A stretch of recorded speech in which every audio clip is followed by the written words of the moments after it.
قرآن مجید فرقان حمید ہمارے پاس تشریف لایا ہے، یہ کچھ مقاصد لے کر آیا ہے، 4 بڑے اہم مقاصد۔ سب سے پہلا مقصد پوری امت کو اللہ رب العزت کے عذاب سے ڈرانا، یہ سورۃ الانعام کی آیت نمبر 92 ہے۔ اور دوسرا، لوگوں کو کفر و جہالت کے اندھیروں سے ایمان کے نور کی طرف نکالنا، یہ سورہ ابراہیم کی پہلی آیت کریمہ ہے۔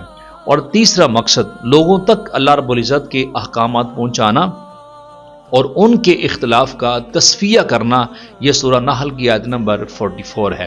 اور چوتھا مقصد فرمایا کہ اس کی آیتوں میں غور و فکر کر کے نصیحت حاصل کرنا، یہ چوتھا مقصد ہے، یہ سورہ صاد کی آیت نمبر 29 ہے۔